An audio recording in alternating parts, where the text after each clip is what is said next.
Kalau kita ingin mental kita seimbang, sebenarnya ya 4 ini kita buat seimbang, tapi pasti ada salah satu yang dominan.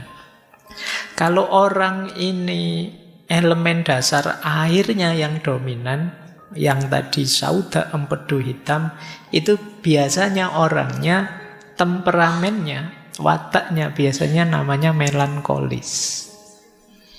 Nah, coba dicek ya kalian nanti ada di mana. Orang melankolis itu introvert, analistis, perfeksionis. Ini jangan diterjemahkan sekedar nyari jodoh ya.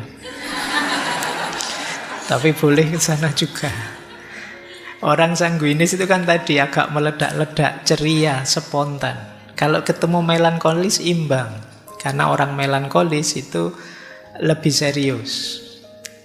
Jadi lebih rapi. Maka sanguinis melankolis ini kombinasi yang pas. Yang satu meledak-ledak, yang satu bisa ngerem.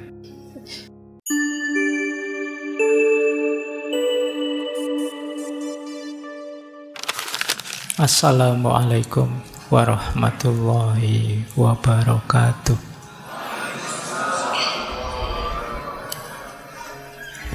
Bismillahirrahmanirrahim. Alhamdulillahi rabbil alamin. Wa bihi nasta'inu ala umurid dunya waddin. Allahumma sholli wa sallim wa barik ala habibina wa syafi'ina sayyidina wa maulana Muhammadin wa ala alihi wa ashabihi wa man tabi'ahum bi ihsanin ila yaumiddin. Amma ba'du. Bismillah, mari kita lanjutkan ngaji filsafat kita. Mari kita belajar lagi malam hari ini. Malam hari ini kita akan belajar dari seorang filosof besar. Beliau Ibnu Sina, atau yang dengan lidahnya orang barat dikenal sebagai Avicenna. Baik, bismillah, kita mulai belajar tentang kesehatan mental dari Ibnu Sina. Saya awali dari sini saja ya. Jadi Ibnu Sina itu punya kategori kondisi tubuh kita, kondisi diri kita itu 3. Kita kan selalu menyebutnya hanya 2. Kalau tidak sehat ya sakit. Tapi kata Ibnu Sina tidak, kita itu ada 3 kondisi diri kita. Yang pertama adalah sihah. Kalau ini ya jelas sehat. Yang kedua marid. Marid itu sakit. Sehat itu apa? Beliau mendefinisikan sehat itu tubuh kita sesuai tabiat dan susunannya, kemudian kinerjanya normal. Itu sehat. Jadi kondisinya natural, kinerjanya normal. Itu sehat. Kebalikannya namanya sakit. Berarti ya kalian kalau ingin tahu saya sehat apa tidak, ya cek dirimu ya, apa-apanya normal enggak. Kalau ada yang enggak normal, ya ada yang enggak beres. Mbok sekedar kamu, saya kok bolak-balik menguap terus pak, bolak-balik ngantuk. Mungkin ada yang enggak normal juga. Padahal tadi sudah tidur, itu berarti enggak normal.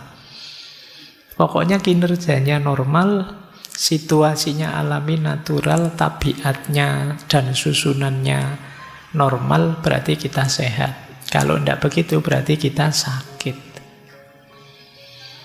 Termasuk nanti jiwamu. Cuma beliau nambah 1 kategori lagi. Ini kategori tengah-tengah. Laisat bisihah wala marot. Disebut sehat tidak bisa, disebut sakit juga tidak bisa. Jadi kalau disebut sakit, gejalanya belum muncul, tapi kalau disebut sehat, kok rasanya ada yang tidak beres dengan diri kita. Nah, Nah, ini kalian dapat kategori lagi ya. Kadang-kadang kalau ketemu teman itu, gimana kabarnya, sehat? Itu boleh kalian yo jawab, rasanya sehat juga ndak, tapi sakit juga ndak. Itu kategori ketiga itu. Jadi apa di antara cirinya? Ya banyak sih beliau menyebut, tapi antara lain itu. Kalau tiba-tiba teman-teman merasa capek terus, kelelahan yang kronis, itu mesti ada yang tidak beres. Apakah itu karena mental atau karena fisik yang tidak beres? Itu biasanya kalian rasanya capek. Perasaan istirahat cukup, makan cukup, tapi rasanya kok lemes terus ya. Mungkin ada yang tidak beres. Kemudian juga stres. Tidak ada apa-apa kok rasanya stres terus ya. Cemas terus.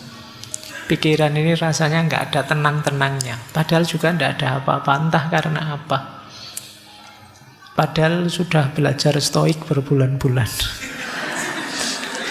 Kamu kan andalanmu stoikisme hari ini.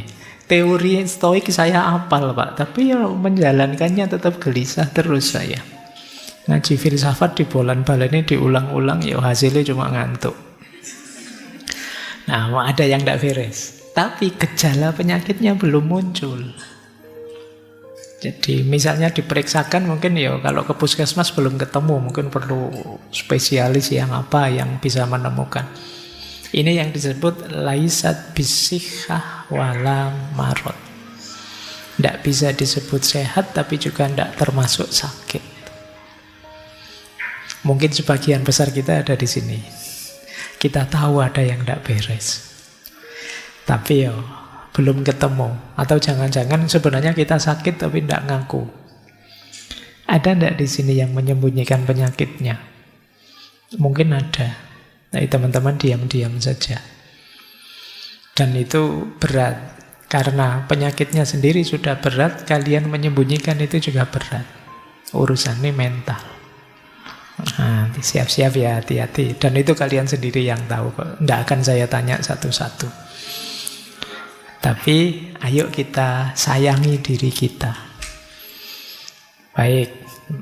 Jadi ini ya kondisi tubuh kita hari ini, sehat, sakit, atau antara-antara. Sehat juga enggak, sakit juga enggak. Kita lanjutkan. Tema kita malam hari ini lebih ke kesehatan mental. Kalau tubuh yang sakit mungkin ya ke dokter, karena kita bukan dokter jadi tidak tahu. Tapi mental sehat, itu mungkin kita bisa mengidentifikasi. Kalau di Ibnu Sina, secara umum orang mentalnya sehat, itu cirinya 4. Yang pertama, emosinya stabil. Yang kedua, pikirannya jernih. Yang ketiga, lahir batinnya harmonis, jiwa dan tubuhnya selaras. Dan yang keempat, bisa menghidupkan spiritualitas dan moralitas. Jadi ini berhubungan dengan diri kita. Jadi emosi stabil. Emosi stabil itu bukan berarti tidak pernah marah atau tidak pernah sedih. Tidak. Ya bisa marah, bisa sedih, tapi bisa kita kendalikan. Jadi bisa kecewa, bisa stres juga, tapi tidak berlebihan. Bisa kita kendalikan. Ini namanya emosinya stabil. Tidak meledak-ledak, juga tidak apatis, tidak bisa dipengaruhi, tapi ya bisa, cuma ya stabil saja. Kita masih bisa mengendalikannya.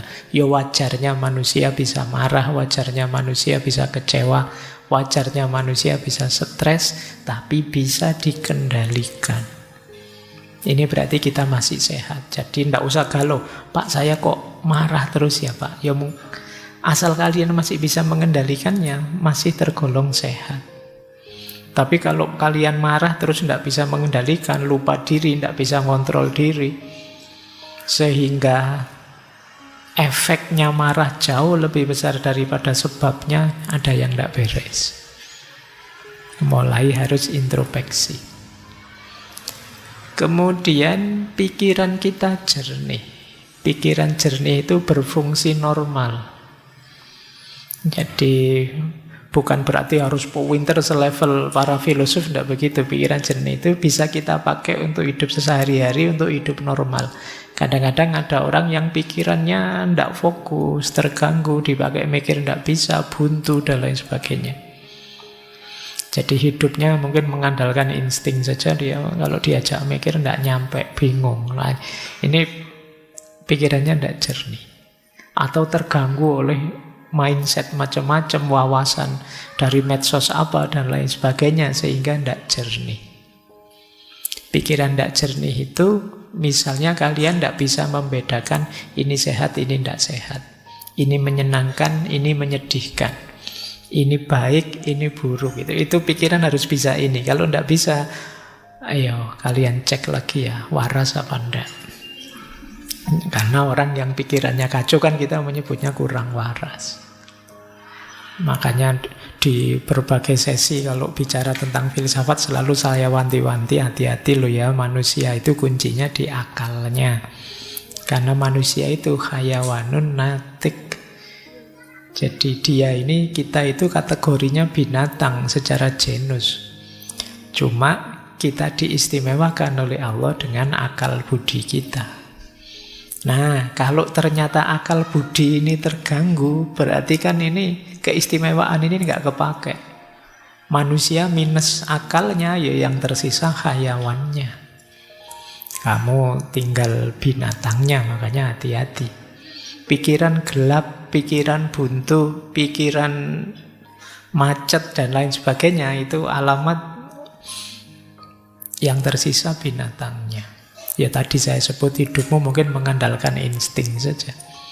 Tidak tahu sih Pak, saya pilihan baik mana, buruk mana, sekiro-kiro aja lah Pak. Nah, ini kamu mengandalkan insting saja.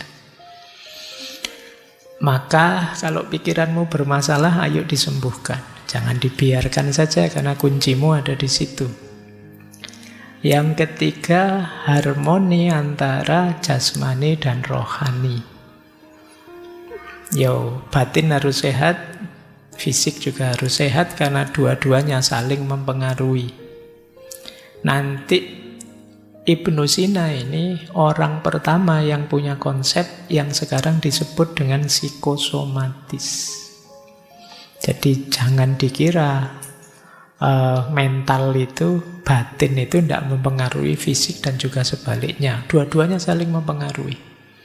Kalau mentalmu sedang galau, sedang kacau, lama-lama bisa saja itu kena fisik. Nah, kalau kalian kan biasanya pakai istilah kena mental. Nah, bisa saja dari kena mental, lanjutannya kena fisik. Sakit beneran. Pernah enggak kalian ngalami apa-apa, nilaimu tiba-tiba drop, jatuh, terus pulang-pulang kamu ngereges? Panas badanmu. Nah, itu jenis bagaimana kondisi mental bisa mempengaruhi fisik.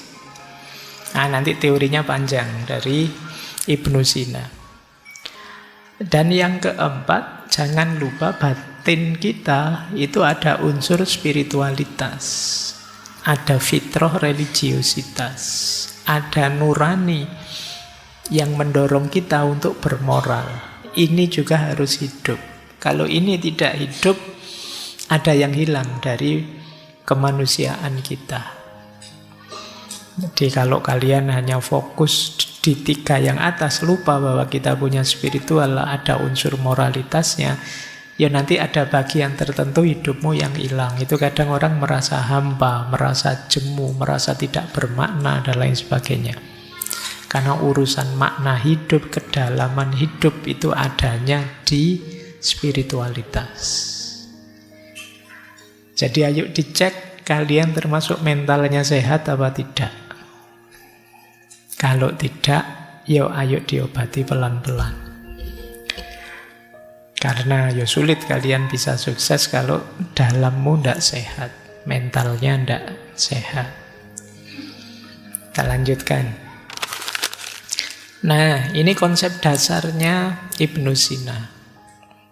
Kita kenali dulu ya sisi dalam diri kita, jiwa kita. Hubungannya dengan akal, hubungannya dengan kesehatan mental.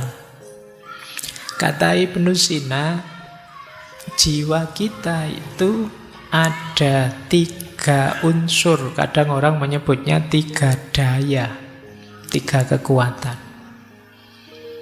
Yang pertama jiwa nabatiyah, vegetatif. Itu isinya tumbuh dan reproduksi. Jadi dorongan untuk tumbuh, bereproduksi. Tiba-tiba teman-teman ingin makan, lapar, ingin kawin, bereproduksi. Itu muncul dari daya jiwa namanya vegetatif. Jiwa nabatiyah. Seperti tumbuh-tumbuhan. Nanti ada unsur hayawaniyah. Ini hubungannya dengan emosi, keinginan, cita-cita. Nyari enak, nyari senang, persepsi indrawi. Ini jiwa hayawaniyah. Jadi kalian punya keinginan apa, punya hasrat apa, punya emosi apa. Nah itu hayawaniyah, jiwa sensitif. Yang ketiga ada insaniyah, jiwa rasional. Berpikir, memahami, termasuk unsur moralitas, spiritualitas, itu bagian dari daya jiwa insaniyah. Jadi lapisan diri kita, jadi di balik yang jasad ini, di dalamnya ada aspek vegetatif, sensitif, rasional, nabatiyah, hayawaniyah, dan insaniyah. Yang disebut kesehatan mental, kata Ibnu Sina itu kalau antara hayawaniyah dan insaniyah seimbang, saling mendukung, saling selaras, emosi dan pikiran saling selaras. Cuma kata Ibnu Sina, keselarasan di dalam itu harus dikomandoi oleh insaniyah, oleh yang rasional. Jadi akalnya harus menang, rasionalnya harus menang, ilmunya harus menang. Jadi jangan dibiarkan hayawanannya dominan atau vegetatifnya dominan. Apa ada Pak orang yang hayawanannya, kehewanannya lebih dominan? Ya ada orang yang ambisi, emosional, segala cara ditempuh asal cita-citanya tercapai, itu hayawaniyahnya dominan. Tidak peduli aturan, tidak peduli norma, hayawaniyahnya dominan. Apa ada Pak orang yang vegetatifnya dominan? Ada. Kalau kalian tiap hari rebahan saja, makan, minum, terus bangun-bangun mikir, kapan ya aku kawin, kapan ya, nah itu berarti dominanmu vegetatif saja. Nah, kan sekarang banyak orang bilang, wah hari ini banyak generasi rebahan. Itu berarti orientasimu vegetatif saja. Kata Ibnu Sina, daya yang di dalam ini ayo dikendalikan dengan akal yang sehat. Jadi dialah yang tahu mana yang baik, mana yang buruk. Dialah yang bisa ngerem, dialah yang mampu mengendalikan. Akalnya jangan kalah, ilmunya jangan kalah. Cuma syaratnya tadi, akalnya harus jernih, pikirannya harus jernih. Ya kalau pikiranmu sudah kacau, ya sulit. Pikiran bisa mengendalikan. Jadi ini kesehatan di dalam. Makanya kata beliau, akal itu perannya 3 kalau bisa ya. Dia harus mengendalikan. Yang pertama mengendalikan emosi, yang kedua mengendalikan hasrat, yang ketiga memahami nilai. Ini tugasnya akal. Mengendalikan emosi ya mengendalikan marah, sedih, takut. Kalau kalian mengalami itu, ayo dikalahkan itu dengan pikiran yang rasional. Kok aku marah sampai segitunya ya? Rugi aku, padahal wong hal kecil saja saya marah sebesar itu, efeknya luar biasa. Wah emang kalau gitu jangan marah yang berlebihan. Kok aku sampai setakut itu ya? Padahal kalau saya takut, saya akhirnya mundur, tidak mau maju lah. Kalau saya tidak mau maju, saya dapat apa? Sudahlah, maju saja, resiko nanti kita bahas belakangan. Ini akalmu menang. Jadi kalau kalian bisa menjadikan akal ini yang mengkomando, ya hidupmu akan lebih bahagia. Jadi yang pertama pengendali. Yang kedua mengendalikan hasrat, ngerem hasrat. Ini hasrat ini kadang kita pakai istilah nafsu. Yang bisa ngerem nafsu itu harus akal. Misalnya tiba-tiba apa ya, pacarmu misalnya WA, nginep yuk misalnya. Ya kan, terus pikiranmu macam-macam kan, wah ini. Tapi kalau akal sehatmu jalan, ndak wong kita belum apa-apa, belum siapa-siapa. Enaknya sebentar, resikonya panjang misalnya. Ini akalmu menang. Tapi kalau akalmu kalah, ya wassalam, besok viral mesti. Jadi perhatikan, akalmu harus selalu waspada. Baik, yang terakhir, akal mampu memahami dan mengenali nilai-nilai. Oh, ini baik, ini buruk. Nah, yang benar ini keliru. Ini akal harus selalu memilihkan. Jangan dipilihkan oleh nafsu. Dipilihkan oleh ketamaan, dipilihkan oleh hasrat ingin menguasai, dipilihkan oleh dorongan seksual dan lain sebagainya. Tapi pastikan yang milih itu akal. Syaratnya akal harus sehat. Oke ya, jadi batin kita yang 3 lapis tadi, semoga pengendali dan rajanya adalah akal. Karena kalau yang menang yang lain-lain, kalau yang menang yang vegetatif itu biasanya kita cenderung hidup ini nyari enak saja, ndak mau ndak enak. Kalau kita ada di yang sensitif hayawaniyah, itu ambisius. Kadang menghalalkan segala cara, ndak tahu kapan berhentinya, pokoknya nabrak terus, maju terus. Nah, yang terakhir yang harus menang, daya insaniyah. Disitulah kita jadi manusia. Karena kalau yang di yang pertama, yang nabati itu kita jadi tumbuhan saja, belum jadi manusia. Kalau di hayawaniyah kita jadi hewan. Ayo jadi manusia. Pencirinya manusia akal. Baik, ini yang tentang akal sudah ya. Disitulah pentingnya akal sehat. Sekarang ayo kita kenali istilahnya Ibnu Sina, namanya mizaj. Mizaj itu namanya campuran. Jadi dalam diri kita itu ada 4 cairan, 4 unsur-unsur. Unsur ini sifatnya materi, tapi menentukan mentalitas kita, menentukan kualitas diri kita. Ayo kita cek ya, pelan-pelan saja. Jadi dalam diri kita itu ada elemen dasar. Air, api, tanah, udara. Avatar ya. Yo itu mungkin yang bikin. Ini teori ini dulu teman-teman boleh merefer ya, karena memang ini mempengaruhi Ibnu Sina. Ini dari Hippocrates. Hippocrates itu terus dilanjutkan oleh Jalinus Galen, diambil oleh Ibnu Sina tentang cairan tubuh yang mempengaruhi mental kita, juga fisik kita. Ya, cairan tubuh itu istilahnya humor. Kalau di situ ada tulisan humor jangan dibaca, wah itu lucu-lucuannya, bukan itu. Humor itu cairannya. Jadi diri kita itu ada 4 unsur, air, api, tanah, dan udara. Air sifatnya basah. Dalam diri kita diwakili oleh cairan namanya sauda. Sauda itu empedu hitam. Api sifatnya panas.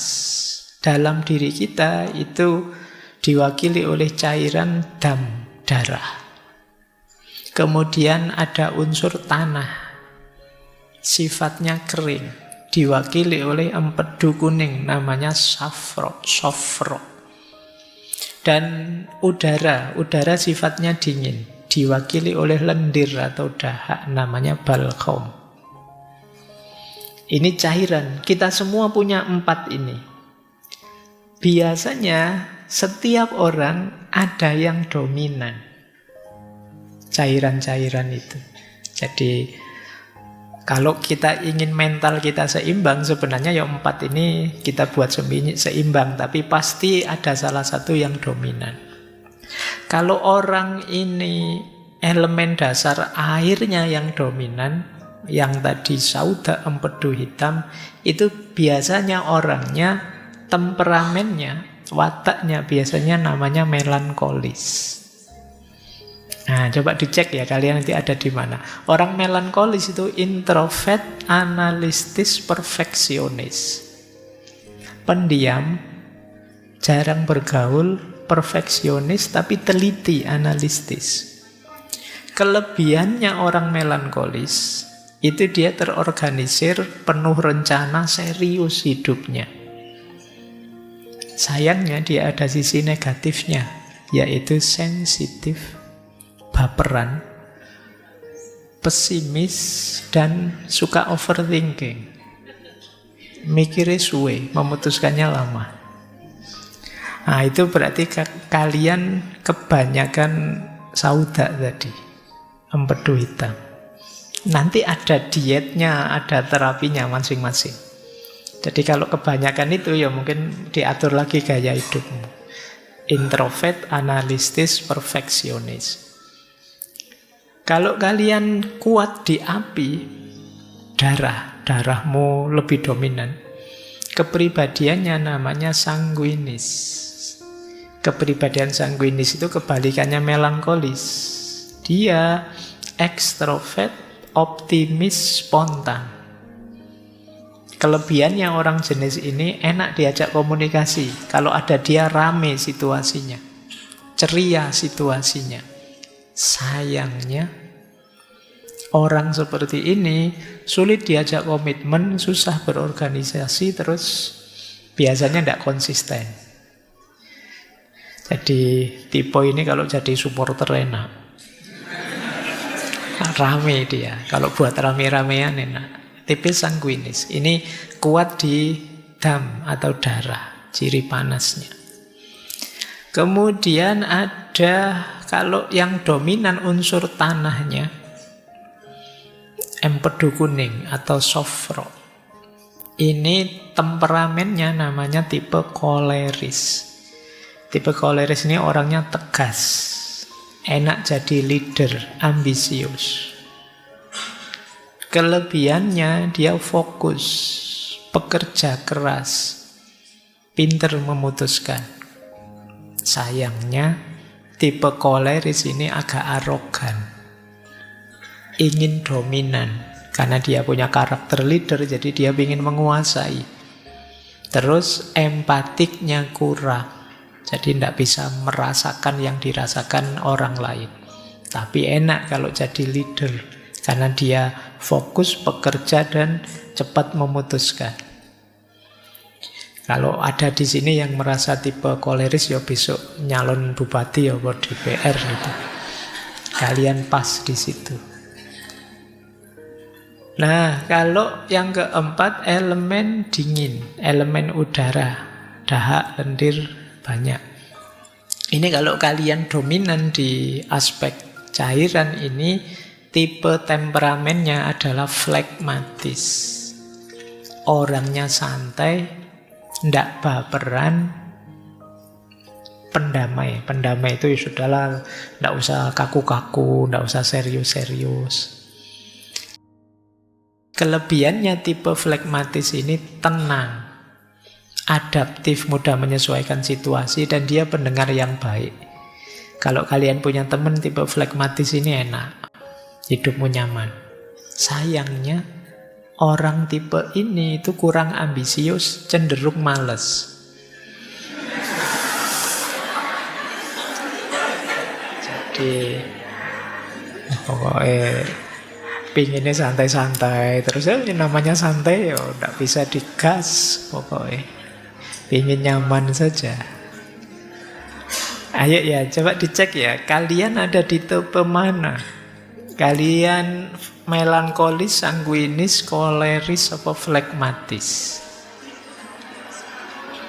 Kita semua ada unsur itu, tapi yang dominan yang mana? Itu nanti menentukan karakter kita, temperamen kita. Yo nanti ketika sudah sangat tidak seimbang cairan-cairan ini, nanti yo ada. Nanti di kitabnya Ibnu Sina itu yo, untuk meningkatkan ini melankolisnya dikurangi makan ini, ditambah makan ini biar tidak terlalu melankolis. Biar tidak terlalu sanguinis ya banyak makan apa, dikurangi makan apa. Itu nanti ada. Cuma tidak saya tulis di sini satu-satu, nanti waktunya habis. Jadi ini namanya mizaj. Jadi mizaj itu 4 cairan yang terkombain dalam diri kita, masing-masing dengan ciri dan karakternya. Ada basah, ada panas, ada kering, ada dingin. Dan salah satu pasti dominan. Nah, coba ya kita kembangkan 4 ini. Ini mungkin kalau teman-teman nyari pasangan, nyari teman, berorganisasi, dan lain sebagainya. Nyarinya kombinasi yang gimana? Ya kita jelajahi satu-satu. Ada kombinasi pertama yang orang anggap ideal. Orang sanguinis dengan orang melankolis. Ini jangan diterjemahkan sekedar nyari jodoh ya. Tapi boleh ke sana juga. Orang sanguinis itu kan tadi agak meledak-ledak, ceria, spontan. Kalau ketemu melankolis imbang. Karena orang melankolis itu lebih serius.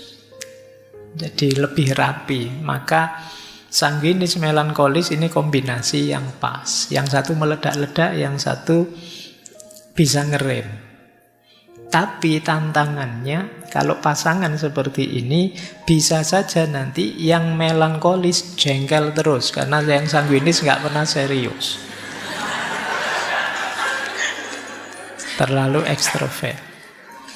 Atau yang sanguinis juga jengkel terus. Ini orang kok serius, terus sensitif, terus nggak bisa diajak santai. Jadi ada tantangannya, ada kelebihannya. Ini kombinasi ideal pertama. Ya nanti kalau kalian coba ya, temanmu tipe apa, kamu tipe apa, itu ada di mana. Kalau sanguinis Pak, bubar. Ya, rame mesti. Ya, kalau melankolis ya sunyi, senyap, sepi, tidak ada suara, tidak ada. Oke, ya ini tipenya memang beda-beda. Baik, ini kombinasi ideal pertama. Bisa juga kombinasi ideal kedua. Koleris ketemu flegmatis. Koleris tadi yang pemimpin, tegas, ambisius, ketemu flegmatis, yang lebih tenang, fleksibel, santai. Koleris bagian mimpin mengarahkan, flegmatis yang mengikuti di belakang, ngerem, menjaga keharmonisan. Ini enak. Kalau kalian tipe tadi leader, cari yang flegmatis. Ini bisa saling mengimbangi. Yang satu ingin dominan, yang satu santai. Jadi tidak merasa ditindas, tidak merasa dianu. Dia lebih bisa menikmati, lebih bisa adaptasi. Tapi ya seperti tadi ada tantangannya. Bisa saja nanti kolerisnya capek, frustasi dia. Ini diajak maju, diajak berkembang kok tidak bisa ini. Santai terus. Sama nanti flegmatisnya juga bisa sebaliknya. Dia tertekan. Pada akhirnya dia merasa, aku kok diatur terus toh ya, didominasi terus toh ya. Emangnya aku tidak bisa ngatur diri sendiri. Lama-lama bisa begitu. Jadi ini kombinasi kedua. Koleris dan flegmatis. Baik. Kombinasi ketiga. Dicoba ya nanti. Sanguinis dan koleris. Ini mungkin juga bagus. Sanguinis yang ekstrovert tadi, dia kreatif, dia ceria, Sementara koleris itu bagian yang mengarahkan, yang mimpin. Nah, cuma juga ada tantangannya. Orang koleris mungkin lama-lama akan jengkel karena sanguinis ini kok pinginnya seneng-seneng terus. Ingin ceria terus. Sementara yang sanguinis merasa yang koleris terlalu keras. Ini kombinasinya agak keras. Yang satu leader, yang satu seorang ekstrovert. Nah, ini kombinasi lembut. Melankolis, flegmatis. Yang satu detail merencanakan, yang satu tenang dan damai. Aman ya. Cuma ya tadi, akhirnya sunyi senyap. Jadi, tidak ada yang dominan. Dua-duanya pasif. Baik, ya mungkin kalau sedang bareng-bareng dua tipe ini ya isinya asik dengan dirinya sendiri. Nanti yang satu bilang, "Mbok kamu ngomong apa?" gitu. "Ngomong apa ya?" Jadi tidak ada, akhirnya tidak ngomong-ngomong, akhirnya diem semua. Nah, itu sama-sama tipe sunyi. Baik. Terus ada tipe koleris, melankolis. Ini tipenya kan kalau digabung-gabung bisa jadi 6 tipe. Tipe ke-6, koleris, melankolis. Koleris leader, dia punya visi besar, sementara melankolis itu detail, perfeksionis. Nah, ini kombinasi luar biasa kalau bisa ini. Cuma nanti bisa saja perfeksionisnya melankolis membuat koleris tidak sabar. Ini kok semua usul dibantai semua. Kok selalu saja ada kurangnya. Mau dieksekusi kok dicegah terus. Ini bisa jengkel pada akhirnya kalau kombinasi koleris melankolis ini. Jadi ya yang melankolis juga bisa saja tertekan. Ini orang kok tidak sabaran sih, kok gerusa-gerusu sih, masih belum siap kok mau dieksekusi. Bisa saja begitu. Ini tipe koleris melankolis. Nanti ada tipe, ini terakhir, kombinasi ke-6. Sanguinis flegmatis. Yang satu ekstrovert, semangat. Yang satu tenang, nyaman, harmonis. Pada akhirnya mungkin sanguinis dianggap terlalu impulsif, sementara yang flegmatis dianggap terlalu santai. Kebalikannya yang diam tadi ini juga nanti bisa clash. Yang satu ingin ceria, yang satu santai saja, tenang saja. Nah, itu bisa saling jengkel pada akhirnya. Meskipun ya dari sisi idealnya bisa saja pas. Makanya di situ istilahnya tantangannya. Oke ya, jadi ya ini contoh saja sih, ini gambaran saja. Seandainya temperamen-temperamen tadi kita cocok-cocokkan, kita jodoh-jodohkan. Baik, paling tidak teman-teman sekarang sudah tahu ya. Di dalam diri kita ternyata ada pertarungan antar cairan. Yang istilahnya humor tadi, ada yang dominan, ada yang tidak. Ya nanti ada hubungannya dengan gaya hidup, ada hubungannya dengan makanan dan lain sebagainya.